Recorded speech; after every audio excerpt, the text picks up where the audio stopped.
আসসালামু আলাইকুম। নতুন আরও একটি ব্লগে আপনাদেরকে স্বাগতম জানাচ্ছি।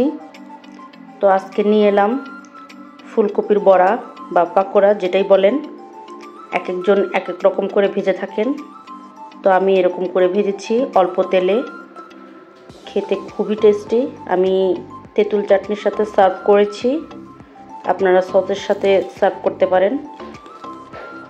তো চলুন দেখা যাক ফুলকপির পাকোড়া কীভাবে বানিয়েছি। তো এখানে আমি চালের গুঁড়া, বেসন, তারপরে আদা বাটা, রসুন বাটা, ধনিয়া পাতা কুচি, কাঁচামরিচ কুচি, পেঁয়াজ কুচি, ধনিয়া গুঁড়া, জিরা গুঁড়া, হলুদের গুঁড়া, লবণ দিয়ে তারপরে ভালো করে মেখে পাকোড়ার জন্য ব্যাটারটা তৈরি করে নেব। তো এখানে কিন্তু আমার সম্পূর্ণভাবে মাখা হয়ে গেছে। এখন আমি চলে যাব হলো চুলাতে। তো এখানে আমি হালকা তেল নিয়েছি ফ্রাই প্যানে, নিয়ে একে একে আমি সবগুলো পাকোড়া কড়াইতে দিয়ে দিব।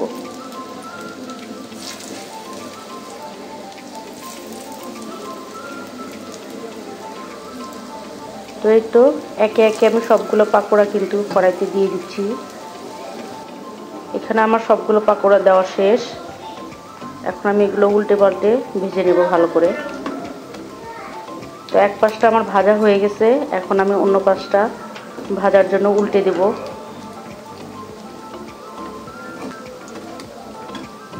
তো সবগুলো পাকোড়া এখন আমি উল্টে দিব।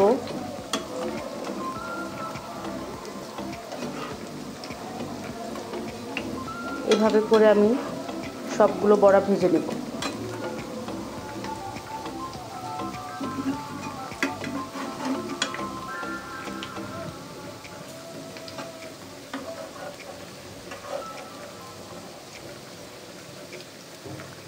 এটা খেতে কিন্তু অসম্ভব টেস্টি এবং অনেক সুস্বাদু, আর সাথে করে বাসায় বানানো যেহেতু অনেকটা হেলদি।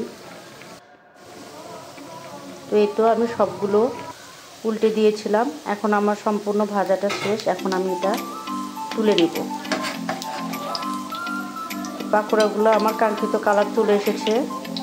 তো এখন আমি পাকোড়াগুলো একটা সার্ভিং ডিশে, সার্ভিং প্লেটে আমি উঠায় নিচ্ছি।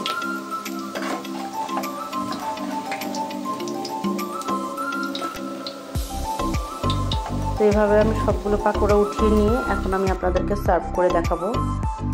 তো পাকোড়াগুলোর উপরে আমি হালকা ধনিয়া পাতা কুচি দিয়ে গার্নিশিং করে দিয়েছি। দেখুন, দেখতে খুবই লোভনীয় লাগছে এবং খেতে কিন্তু অসম্ভব মজা হয়েছিল। যেহেতু আমার ঘরে সস ছিল না, আমি তেঁতুল চাটনি দিয়ে সার্ভ করেছি।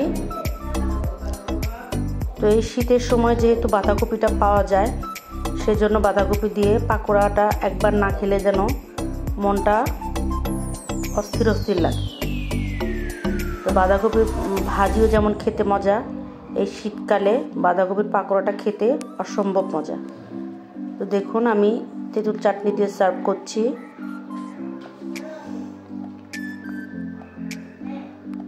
আমার কাছে সসের থেকে তেঁতুল চাটনি দিয়ে খুবই মজা লাগে, খুবই ভালো লেগেছে আমার কাছে এটা। দেখুন ভিতরে কি জুসি, আর উপরটা খুবই ক্রাঞ্চি হয়েছে। ভালো থাকবেন, সুস্থ থাকবেন। আসসালামু আলাইকুম।